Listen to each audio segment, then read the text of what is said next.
In Paraguay, candidates and political organizations held their last campaign events ahead of next Sunday's general elections.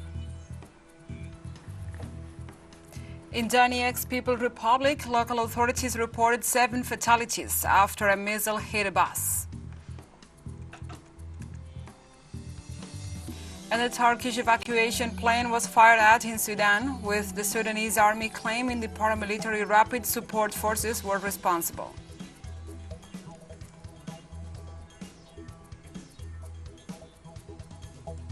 From the headquarters of TeleSUR English in Havana, Cuba, this is From the South. I'm your anchor, Gladys Quesada.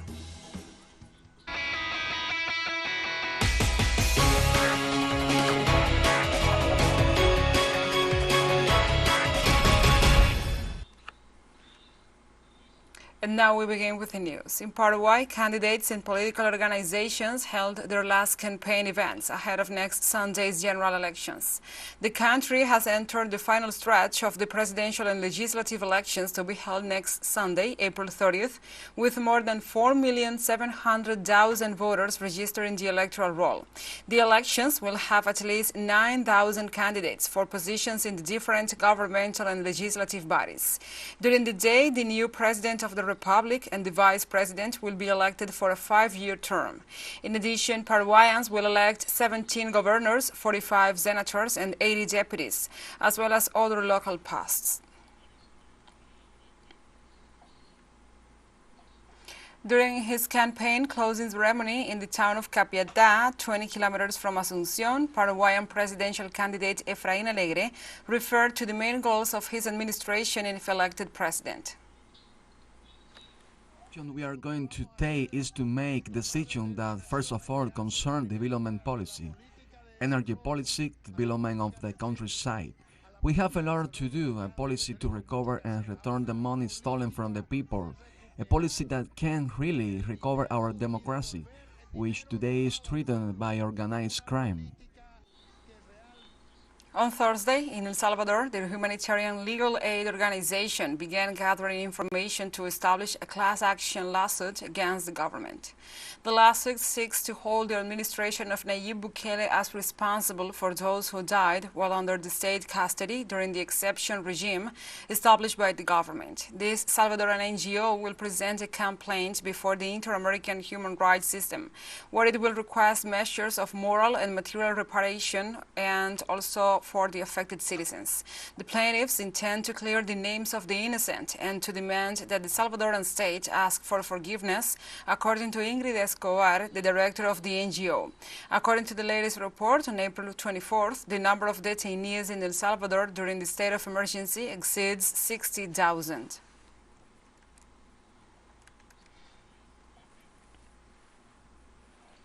Argentina's Vice President Cristina Fernández de Kirchner confirmed on Thursday during an event with supporters that she will not run for the presidential elections in October. At the Argentine Theater of La Plata, Cristina gave a conference on the 20th anniversary of the election of Néstor Kirchner as the president. There, she criticized the dollarization proposals and called for not repeating the failures of the past. Look, no. President, no. Look, it is not. Here, it is not by chance that the only political leader who was condemned, banned, disqualified, and tried to be assassinated even is only one. It is necessary to go back to building government programs. It is necessary that nothing becomes dependent on one person.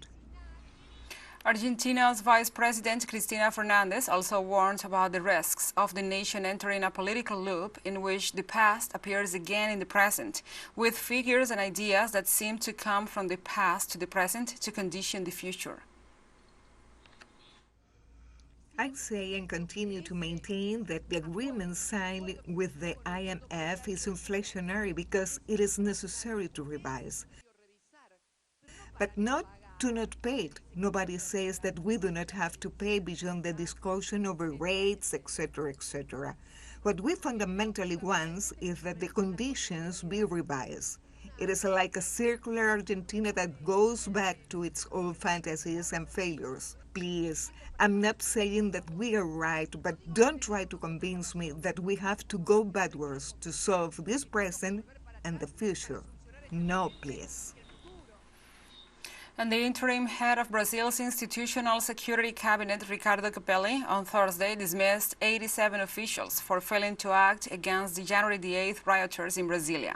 Ricardo Capelli also had dismissed 28 military officials and one civilian following the order of President Luiz Inácio Lula da Silva to renew the body after the January 8th attacks against the headquarters of the three branches of government. Capelli detailed that he is on the verge of close to this investigation before May 30th deadline. Capelli temporarily replaces Marcos Edson Gonçalves Diaz as Chief Minister of the Institutional Security Cabinet. Gonçalves resigned after a video came to light in which he was seen in a passive attitude with Bolsonaro supporters invading the presidential palace.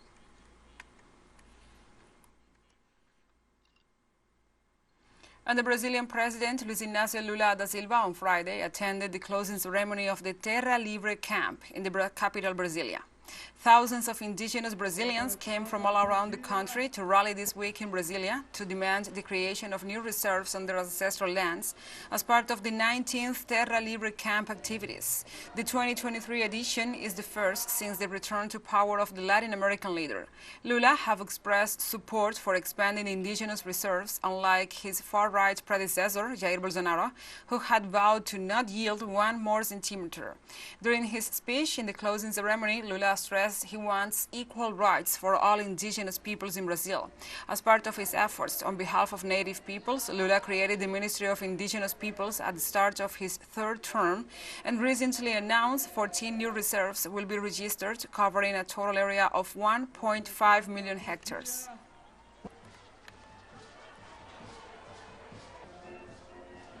In Brazil, local authorities are pushing back at the landless rural workers movement after it coordinated dozens of vacant lands occupations this month. In Recife, our reporter Brian Meir has more.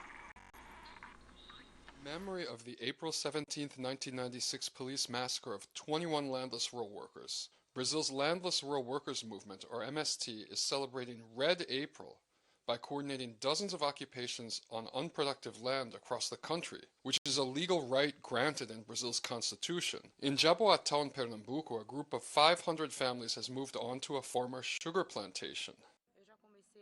I cleared out my lot, and I'm already planting pineapples so I can support my two daughters. We aren't being treated with the respect we deserve. Hired thugs are coming here to scare us, and there are children here. This is very complicated. Although the original owners haven't used the land or paid any real estate taxes on it in decades, therefore losing their right to the property, days after the MST moved in, they filed a complaint with a local judge claiming to have sold it to a real estate company. Today, the police arrived and served them with a legally questionable eviction notice, giving them 72 hours to peacefully leave the area.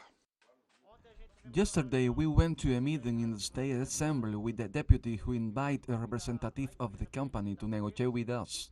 They say they bought 250 hectares here, but we know the area is 883 hectares.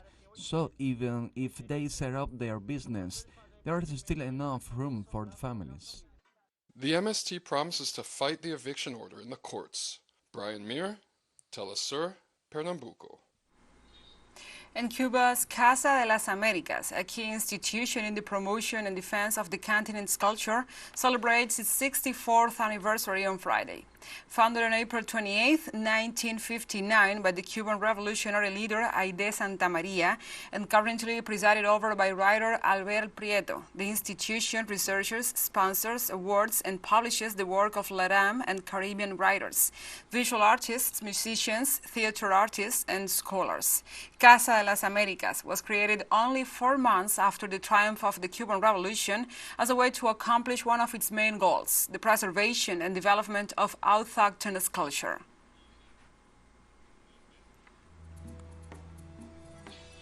Let's take a short break, but first remember you can follow us on TikTok at TeleSUR English, in which you will be able to see news in different formats, news updates and more. Other studies coming up. Stay with us.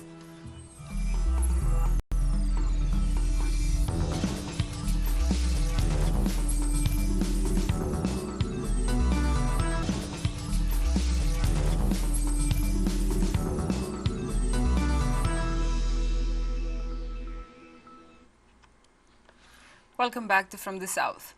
On Friday, Bolivian lawmakers await with optimism the approval of the Law 219 for the purchase of gold, intended to strengthen international reserves, according to an announcement made by the President of the Senate, Andrónico Rodríguez. According to the head of the Senate, between Wednesday and Thursday of next week, this bill will be discussed and possibly approved. Rodríguez anticipated that there is consensus in the majority of the lawmakers for the movement towards Socialism Party. The Bolivian Chamber of Deputies approved on April 23rd, after 22 hours of debate, the bill in its variants denominated in large and in detail.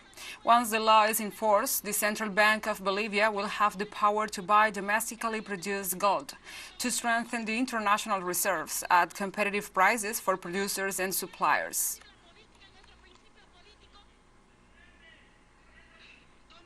Also in Bolivia, on Wednesday, the Financial System Supervisory Authority took over the Facil Bank, for the bank was no longer honoring its obligations to its clients. For over a month, Facil customers had been unable to withdraw money from their accounts nor to use their credit and debit cards, although the bank had deposits of up to $2.7 billion. The head of the Financial System Supervisory Authority, Reinaldo Yurja, reassured all former Facil Bank clients that the bank's assets will be transferred to other banks, and that the list of those banks will be published next May the 12th. On Tuesday, Facil Bank president, its manager, and another two executives were arrested for approving a $1.5 million loan to an 18-year-old woman who could only pay $10,000. Police is investigating the relationship of the bank executives with the said woman, who has been called on to testify.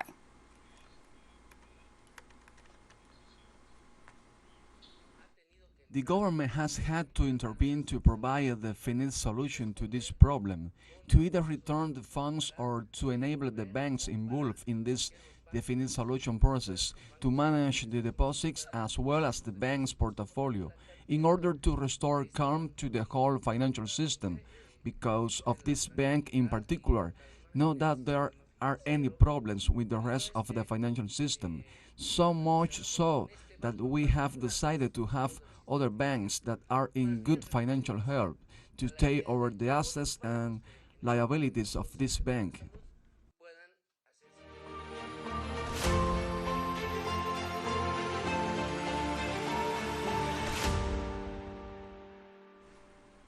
Now we move on to other topics. In Donietsk People's Republic, local authorities reported 7 deaths on Friday after a missile hit a bus. According to preliminary reports, there is a minor among the dead. The acting Donietsk region governor, Denis Pushilin, said that the central districts of the capital were subjected to shelling by Ukrainian forces.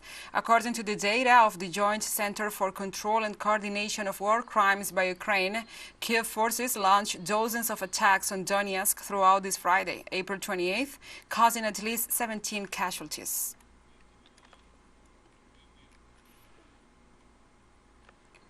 Authorities in China reported on Friday an incident involving Philippine Coast Guard vessels that intruded into its territorial waters.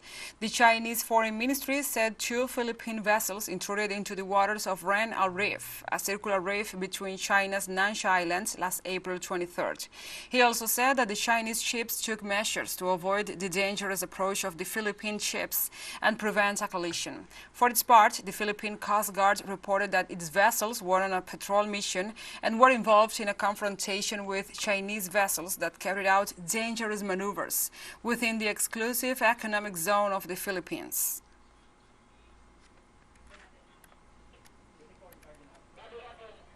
Indian Defense Minister Rajnath Singh chaired the Shanghai Cooperation Organization's Defense Ministers meeting, the SCO, with fellow member nations in New Delhi on Friday, with Iran and Belarus participating as observer countries.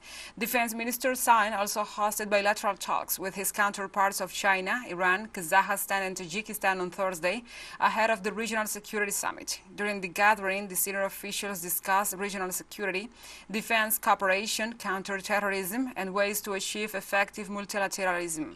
The meeting between China and India's defense ministers was the first since September 2020, when they held talks on the sidelines of a SCO meeting in Moscow. In this occasion, the Chinese government official expressed his support for normalizing the situation on the border between the two countries as soon as possible, where clashes began in May 2020.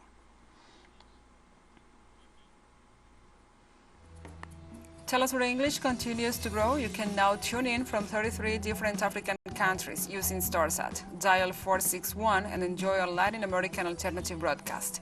One final short break, and we'll be right back. Stay with us.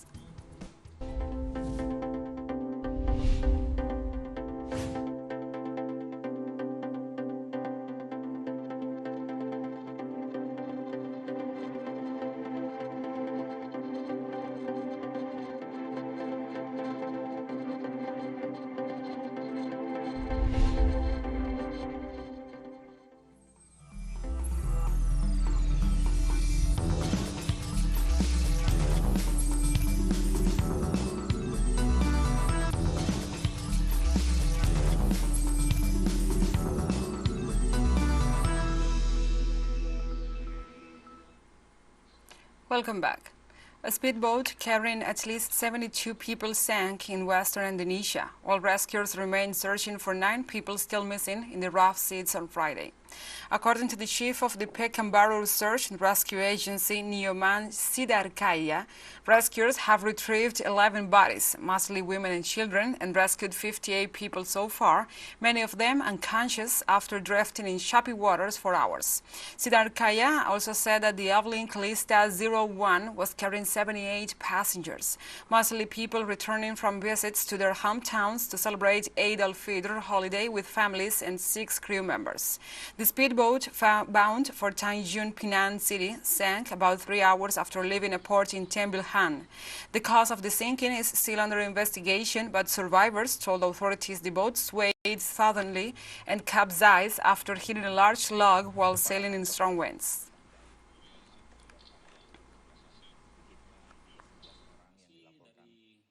The initial report for the boat operator, there were 78 people on board, among them are 60 passengers with official tickets, 6 people without tickets, 6 boat crews and 6 additional passengers from Gontan port, making them 78 in total. On Friday, a Turkish evacuation plane was fired at Sudan, with the Sudanese army claiming the paramilitary rapid support forces were responsible. In this sense, the Turkey Defense Ministry confirmed that no one was injured and the aircraft landed safely at Wadi Sayyida Airport, north of Khartoum, where it was being checked. Meanwhile, the Turkish Defense Minister Hulusi Akar said efforts will continue to rescue Turkish citizens from Wadi Sayyida and the city of Port Sudan on the Red Sea coast. Since the clashes between the army and the rapid support forces began 14 days ago, hundreds of people have been killed and tens of thousands forced from their homes. The fighting is devastating the capital and its surroundings, with people running out of food, water, and fuel.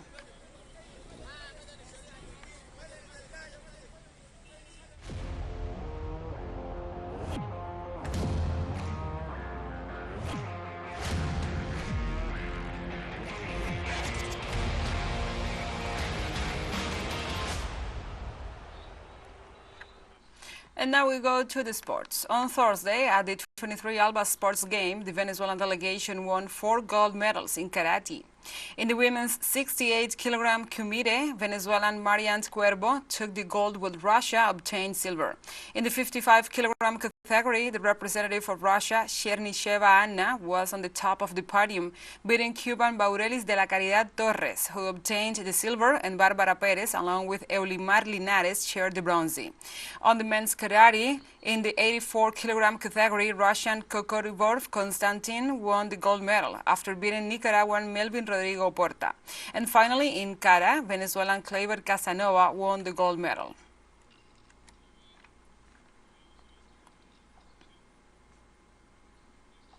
And we are still in karate, but we are going to the kumite modality. In the women's under 50 kilograms division, the gold medal went to Venezuela's Jorgeli Salazar, as well as Lenin Becerra in the men's under 60 kilograms. On the other hand, in the women's under 61 kilograms division, the gold medal went to the Russian Rodina Anna, and her teammate Danila Mikhailichenko also climbed to the top of the podium in the under kilograms.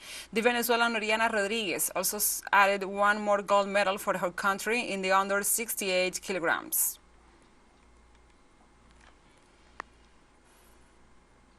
Also, the Venezuelan women's national team won the gold medal in football after defeating Nicaragua 2-0.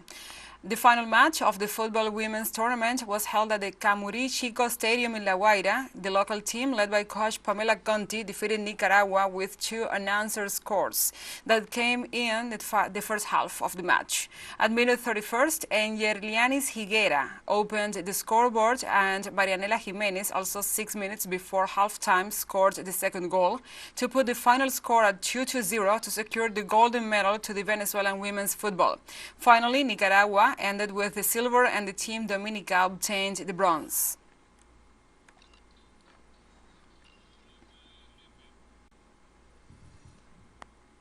The 5th ALBA Games see on Friday their penultimate day, in which athletics stands out with 15 finals. Venezuela leads the medals tally list by countries with the performances of its 2 teams A and B that has gained 193 golden medals and 199 silver medals and 173 bronze. The Cuban delegation continues in second place with 56 golden medals, 44 silver medals and 43 bronze medals, and in only 2 days of competitions, the Russian athletes have accumulated 17 gold, 11 silver and 3 bronze medals. Nicaragua and Bolivia are the 4th and 5th in the medals tally, both nations, with 6 golden medals. The Caribbean and the Grenadines and St. Kitts and Nevis both achieved a golden medal, to extend to 8 the total of nations who at least achieved a first place in some competition.